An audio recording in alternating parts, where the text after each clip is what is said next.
नानी की कहानियाँ। नमस्कार बच्चों, मैं हूँ आपकी प्यारी नानी। आज मैं आपके लिए एक ऐसी प्रेरणादायक कहानी लेकर आई हूँ जो ईमानदारी और सत्यनिष्ठा की ताकत को दर्शाती है। ये कहानी है रामू नाम के एक गरीब किसान की जो अपनी मेहनत और ईमानदारी से जीवन की कठिनाइयों का सामना करता है। लेकिन एक दिन उसकी ईमानदारी की परीक्षा होती है और वह ये साबित करता है कि सच्चाई और ईमानदारी का फल हमेशा मीठा होता है। तो आइए इस दिल छू लेने वाली कहानी को सुनते हैं और इससे प्रेरणा लेते हैं। ये कहानी है रामू की, एक ईमानदार लेकिन गरीब किसान। उसकी गरीबी ने उसे बहुत परेशान कर रखा था, लेकिन उसने हमेशा ईमानदारी का साथ दिया। सुनिए, इस बार फसल खराब हो गई है। अब हमारे पास खाने के लिए भी कुछ नहीं बचा। भगवान पर भरोसा रखो। कुछ न कुछ रास्ता जरूर निकलेगा। तुम कहाँ जा रहे हो? जंगल जा रहा हूँ लकड़ियाँ लाने।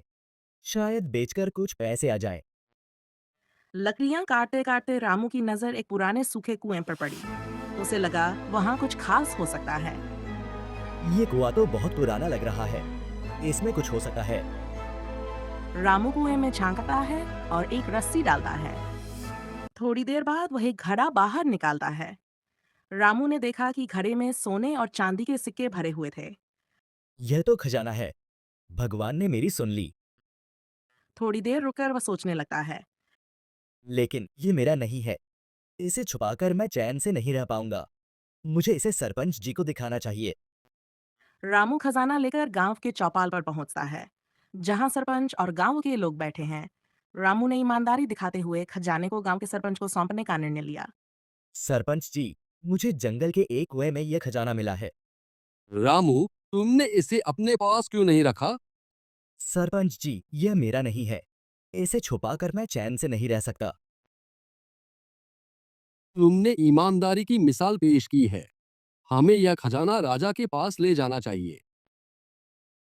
रामू और सरपंच खजाना लेकर राजा के दरबार में पहुंचते हैं। राजा गंभीरता से उनकी बात सुन रहे हैं। रामू और सरपंच ने खजाना राजा को सौंपा दिया। राजा रामू की ईमानदारी से बहुत प्रभावित हुए। रामू, तुम्हारी ईमानदारी ने मेरा दिल जीत लिया। अगर तुम चाहते तो ये खजाना अपने पास रख सकते थे। महाराज, ये मेरा नहीं है। इसे अपने पास रखना गलत होता।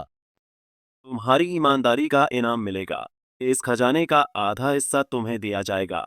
साथ ही तुम्हारे खेत के लिए धन और अनाज भी मिलेगा। रामू अब खुशहाल दिखता है। गांव के लोग उससे मिलने आते हैं। रामू, तुम्हारी ईमानदारी ने पूरे गांव का नाम रोशन कर दिया।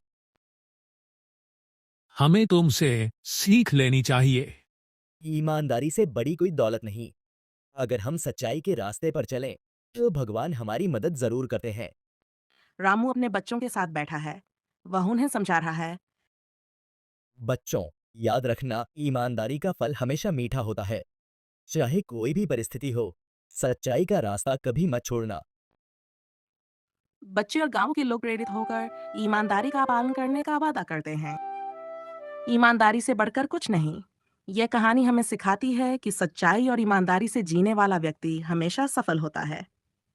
अगर नानी की कहानियां पसंद आई तो लाइक करना, शेयर करना अपने दोस्तों के साथ, और ऐसे ही मजेदार और दिलचस्प कहानियों के लिए चैनल को सब्सक्राइब करना बिल्कुल ना भूलें।